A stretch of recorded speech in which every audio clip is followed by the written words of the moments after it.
Welcome to another video. Today we will be talking about step by step of applying for a visa to get you to Bali. Many of you requested this, so we're gonna take you through whole process of applying for a visa, what kind of visas are available. Yeah, how much does it cost, what documents do you need? Basically everything what you need to know, so stay tuned. Let's start with the very first point, and that is how do you get to Bali, or what kind of visas are available. So currently it is possible to get to Bali and you can apply for a visa. Yeah, but There just is one option, and that's a business e-visa B211. Yeah. This is e-visa, which means electronic visa, and once approved it will be sent to your email address or to your WhatsApp. You do not have to go to any embassies or anything like that. Okay guys, so how to apply for this visa and what documents do you need? Basically, you need to find yourself a local agent in Bali, which will help you with submitting an application. And the best way to find your agent is through the Google or by joining Facebook groups. That's correct. So once you found a reputable agent, make sure you double check reviews and make sure you ask around on the Facebook groups. Make sure you can trust them. Yeah, you will have to submit some documents they will require. These documents normally are copy of a passport, Bank statement, where you will have to have at least $1,500 in total, so that means per couple, or if you are just by yourself, insurance, proof of travel or medical insurance, and also you will have to sign the basic statement where you will agree to quarantine. Yes, we will talk about that later. And basically follow the rules. Yeah. By the way, many of you are asking what kind of travel and medical insurance are we using by ourselves. Yeah. We are using a safety wing. That's the best one. Which is the best medical and travel insurance for digital nomads, created by digital nomads. We're gonna leave a link in the description as well if you are interested. So once you send all those documents to your agent and also you pay for agency services, we will talk about payment in the end of the video. This agent will collect all that paperwork and submit it to immigration of Indonesia. This should happen within 24 hours after receiving your documents and payment. Guys, we must not forget, you have to also have a PCR negative test on arrival to Indonesia, no older than 72 hours, so 3 days.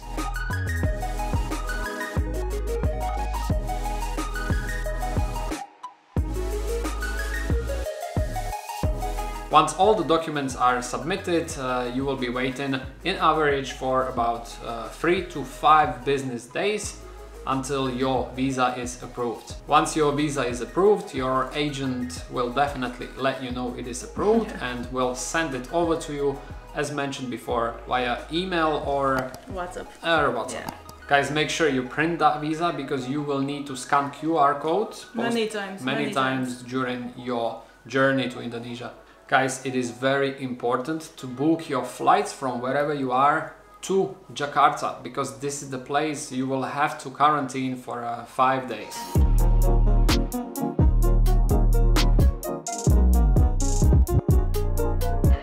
So you are on the flight, you have your documents ready, you have your visa on your side, you have a negative PCR test, and you are about to arrive to Indonesia.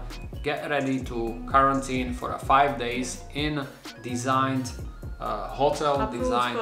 facility.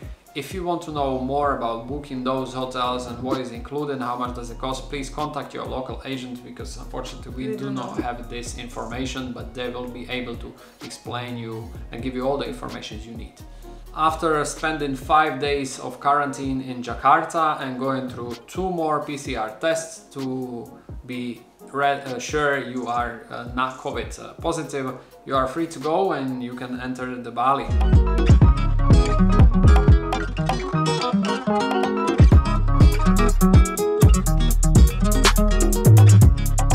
After arriving to Bali, you have 60 days to enjoy yourself, If you want to extend your visa, you can do so as well. Yeah. You have 4 extra extensions, each of them are for 30 days. So it's 180 days in total you have? Yeah, that's 6 months in total. That's a lot. Yeah. However, before first extension, you need to make sure you contact your agent at least 10 days before visa expiry. You need to let them know, sorry, you want to extend your visa, so they have enough of time to process your application and send it over to immigration office. Also, on the top of that, you will have to go to immigration office by yourself just to do a fingerprint. And they will take a picture of you to prove that it's you. Basically. Yeah. This is only one of visit you will have to do to immigration office. After that, next extension will be only paying a visit to your agent and pay extension fee.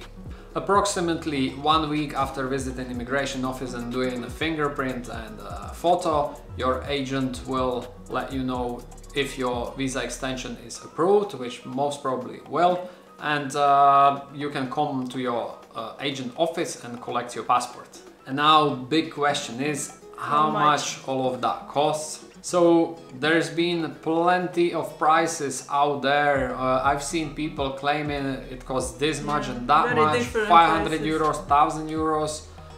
Prices are completely different.